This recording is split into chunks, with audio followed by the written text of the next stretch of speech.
তোর যদি জ্বালা লাগে এখান থেকে উঠে চলে যাবি।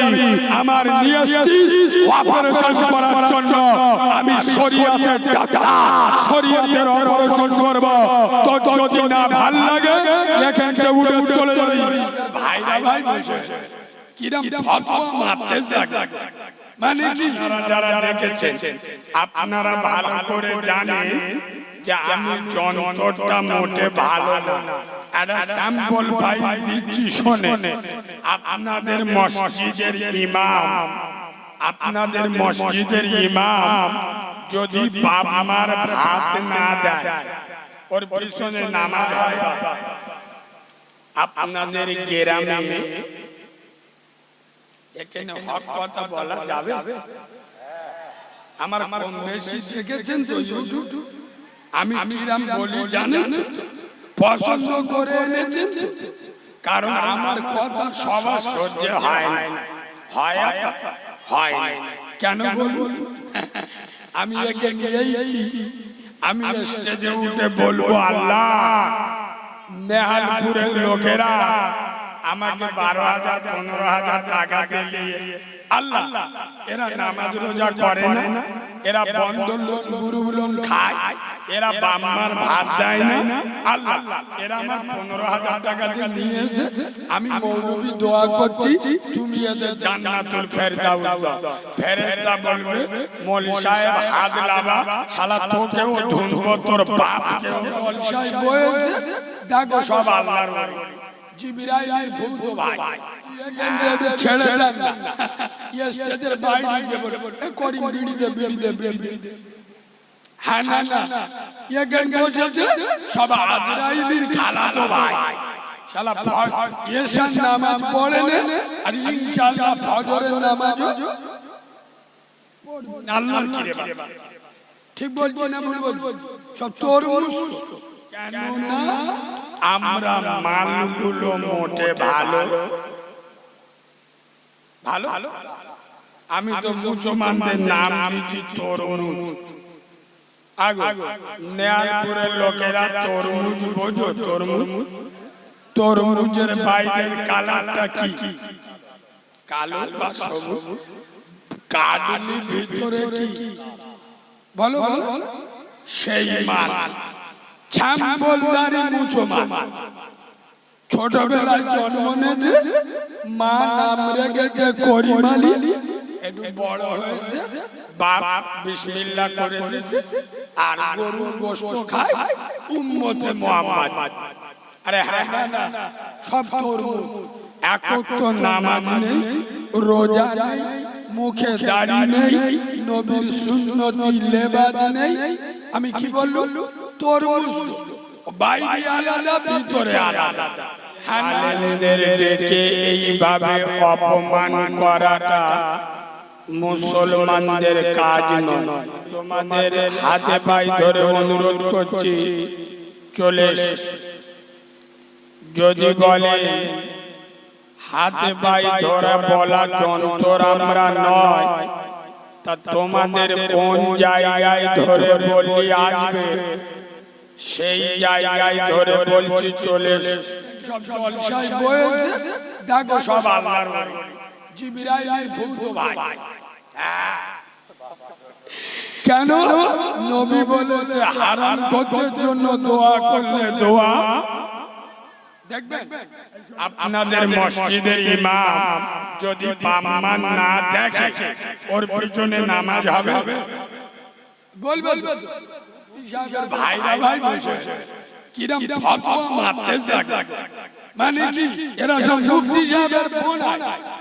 আমি উঠে বললুম আপনাদের মসজিদের ইমাম যদি বাম্মার ভাত না দেয় ওর পিছনে নামাজ হবে? এরা ফতোয়া মেরে দিল না। এবার বলুন আপনাদের ইমামের মাইনে কত?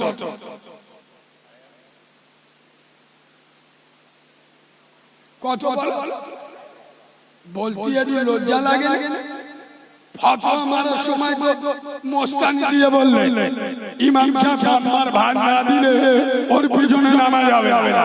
ইমামের মাইনে কত? 3,500। ইমামের 4টে ছানা পোনা, ওরা 2 লোক, কজন? আরে ইমামের চারটে ছেলে মেয়ে, দুই লোকে কজন হলো? ছজন। 3,500 টাকা মাইনে চলে, কথা বলে না চলে। ইমাম 3,500 টাকা মাইনে, চারটে ছেলে মেয়ে আর দুই লোকে, ছজন। এক মাস পরে যা 3,500 টাকা ইনকাম, ও নিজে চলে না তো শালা বাম্মার ভাত দেবে কি? কথা বলে না? হ্যাঁ না না, ও নিজে চললি তবে তো বাম্মার দেবে। কিয়ামতের দিন ধুবলি বুদ্ধি পারবে, ওকা মেরে ছেড়ে দেবে ফেরেশতারা। এই ধরে নেয়ালপুরের করিবি ধরে নিয়ে আয়। এই তুই নেয়ালপুরের মসজিদের মাতোয়ালি? বলে হ্যাঁ। তোর ইমামের মাইনে কত? 3,500। বলে আছে ছেঁচে জাহান্নামে ছেড়ে দে। পাকামি করার জায়গা পাও না। আই বাবু, ইমাম যদি দাড়ি চেঁচে পোল্ট্রি মুরগির মতো হয়ে মসজিদে নামাজ পড়ায়, ওর পিছনে কেউ নামাজ পড়বে? ইমাম দাড়ি চেঁচে নামাজ পড়ালে ওর পিছনে কেউ নামাজ পড়বে না। তুই চিটিং বাজের বাচ্চা, তুই দাড়ি চেঁচে ইমামের পিছনে কি করে নামাজ পড়লি? ইমামের জন্য হারাম, তোর জন্য কি হারাম? পাগামি করার জায়গা পাও না। ইমাম দাড়ি চেঁচে নামাজ পড়ালে ওর পিছনে নামাজ হবে না। তুই চিটিং বাজের বাচ্চা, চিটিং বাজ, তুই মুখে দাড়ি চেঁচে ইমামের পিছনে কোন লজ্জায় নামাজ পড়লি? তোর লজ্জা শরম, নির্লজ্জ বেহায়া চিটিং বাজ। রাসূল বলে যাচ্ছে, যারা দাড়ি চাচলো তারা আমার গলায় ছুরি চালালো। তুই নবীর গলায় ছুরি চাইলে ইমামের পিছনে নামাজ পড়ছিস, তোর মতো হিজড়ে বাংলায় আর আছে? ইমামদের ভুল ধরে, ইমামদের কাঁটি মারে, পাকামি করার জায়গা পায় না। শোনে আয় বাবু,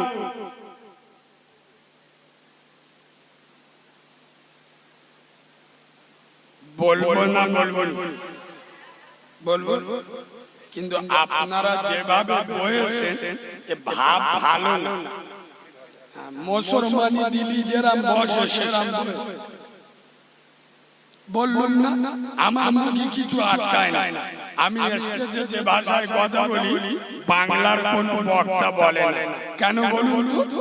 এখন পশ্চিম বাংলায় 100-র মধ্যে 98টা বক্তা, আমি নবীর মেম্বারে বসে বলছি, 100-র মধ্যে 98টা বক্তা স্টেজে উঠে সামনে ওয়াজ করে, সামনে কোনো ভাবে শ্রোতা চটিয়ে ওয়াজ করা যাবে না।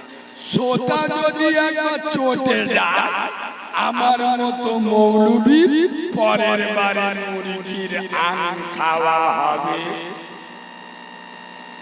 কিন্তু আমি মান তো আলাদা, আমি পরিষ্কার বলি, তুই মদ কর, শুধু কর, গাঁজা খর, বাম্মার ভাত দিস না, বেনামাজি বেরোজগার, তোর বাড়ির মেয়েরা বন্ধন গুরুগুলন করে, তোর দাউদ আমি পেচ্ছাপ করে দিই রে। তোর না ভাল লাগলে কেন দৌড়ে চলে যাবি? আমি মাল আলাদা।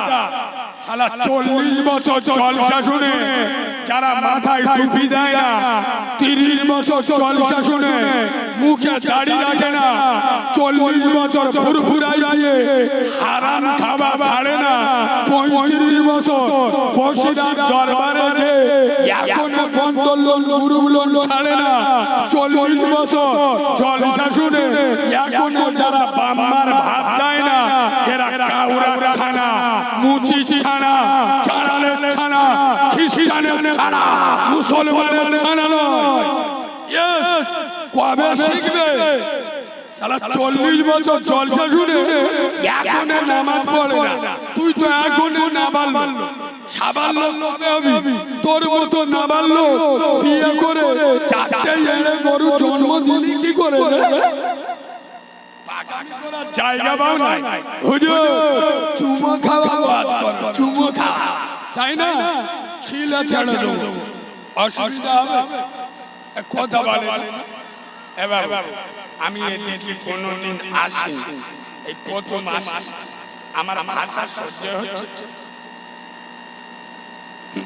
বন্দুকের গুলি থেকে বেশি দিদি এই জন্য আপনাদের গ্রামে হাফেজ মাওলানা আছে? এরা কি ঠোঁটে ফেভিকল আদা দেবে বলবে, আমি বুঝবো সেই রকম ওষুধ দেবো। আপনাদের গ্রামে হাফেজ মাওলানা আছে? বাহ বাহ, ইমাম সাহেব আছে? ইমাম সাহেব বাহ বাহ খুব বাহ। আচ্ছা, আপনাদের গ্রামের ইমাম আলী মাওলানা এরা প্রতি শুক্রবার মসজিদে বা মিলাদে গ্রামের লোকেদের বলে আব্বা নামাজ পড়বে। নামাজ হলো কবরের বাতি, রোজার সময় রোজা রাখবে, টাকা থাকলে দান করবে, বাম্মার ভাত দেবে, বন্ধন লোন গুরু লোন খাবে না, লটারি টিকিট কাটবে না, বোতল খাস নে, গাঁজার কলকে টানিস নে, পরের মেয়ের চোখ মারিস নে, এগুলো বলে। আরে গ্রামের ইমামরা বলেন এগুলো? নামাজ রোজার কথা বলে তা না করছে? নামাজ রোজা হজ যাকাত মদ সুদের বিরুদ্ধে বলে না বলে? এবার বল, আমাকে ডায়মন্ড হারবার থেকে স্পেশাল করে 12,000 15,000 টাকা দিয়ে ভাড়া করে নিয়ে এসেছেন কেন? আমি কি বলবো? গোপাল ভাঁড়ের গল্প শোনাবো?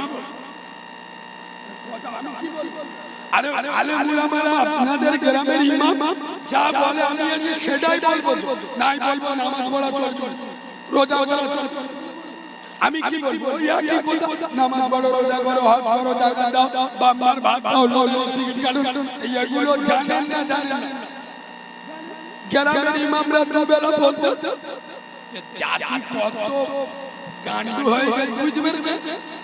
জাতি কত বোকা হয়ে গেছে, যেটা জানে, যেটা আলেম উলামাদের মুখ থেকে দুবেলা শুনছে, সেটাই শোনার জন্য 20,000 টাকা দিয়ে ভাড়াতে মোল সাহেব দাও। তার মানে কি? এই শোনে, গ্রামে ডাক্তার থাকা সত্ত্বেও গ্রামে ডাক্তার আছে, গ্রামে ডাক্তার থাকা সত্ত্বেও যদি কলকাতা থেকে ডাক্তার ভাড়া করে আনতে হয়, তাহলে বুঝতে হবে রোগীর কন্ডিশন মোটে ভালো। গ্রামে ডাক্তার আছে, কিন্তু গ্রামের ডাক্তার না দেখিয়ে কলকাতা থেকে ডাক্তার ভাড়া করে আনছে। তার মানে কি? রোগীর কন্ডিশন ভালো না। কলকাতার ডাক্তার এসে কি করবে? গোদা বাংলায় বলি এসে ফাড়বে। মানে কি? আরে কাটবে গো, অপারেশন করবে। অপারেশন করলে রক্ত বেরোবে না বেরোবে? আর মা যদি দেখে বলে আমার বেটাটার মেরে দিচ্ছে, রক্ত বেরোচ্ছে, ডাক্তার কাটা বন্ধ করবে। ডাক্তার বলবে তোর যদি না ভাল লাগে, তোর যদি মায়া লাগে, তোর যদি কষ্ট হয়, সরে যা, নিচে যা, বাইরে চলে যা, আমার কাটতে নিয়ে এসেছিস, আমি কাটবো। হে নেহালপুরের মুসলমানের ছানারা, হে নেহালপুরের মুসলমানের বাচ্চারা, তোমাদের গ্রামে হাফেজ আছে, মাওলানা আছে, মৌলভী আছে, ইমাম আছে, তা থাকা সত্ত্বেও আমাকে ভাড়া করে ডায়মন্ড হারবার থেকে নিয়ে এসছো। আমি কি করব? মদখোর, সুদখোর, গাঁজাখোর, পাত্তাখোর, চুল্লুখোর, বেনামাজি, বেরোজগার, বাম্মার ভাত দেয় না, বন্ধন লোন গুরু লোন খাওয়া মাল, লটারি টিকিট কাটা মাল, এক হাতে কারোর মাথার অপারেশন করব, কারোর বুকের অপারেশন করব, কারোর পেটের অপারেশন করব। কথা বুঝতে পারছো? শরীয়তের হক কথা বলবো,